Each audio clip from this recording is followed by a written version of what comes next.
അപ്പോഴാദ്യമായി അവന്റെ വാക്കുകൾ പിടയുന്നതും ചുണ്ടുകൾ വിറയ്ക്കുന്നതും ഞാൻ കണ്ടു. ഞാൻ നടുങ്ങി. പഴയ ഒരു ഓർമ്മ എന്നെ പല പല ദൃശ്യങ്ങളിലേക്കും മടക്കിക്കൊണ്ടുപോയി. അതെ, അവൻ സ്വന്തം വാക്കുകളിൽ വിൽക്കുന്നു. അക്ഷരങ്ങൾ അവന്റെ നാവിൽ മുടന്തി നടക്കുന്നു.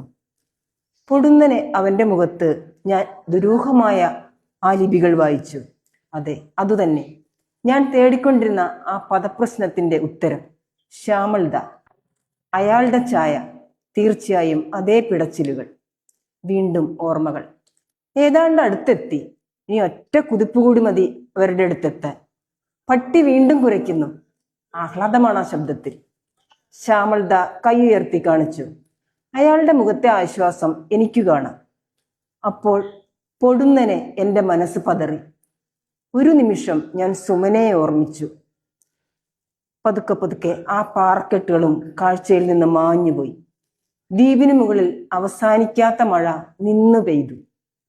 ആ ഒരൊറ്റ നിമിഷം, ഒരേ ഒരു നിമിഷം, അതായിരുന്നു പിൽക്കാലത്തെ എൻ്റെ ജീവിതം.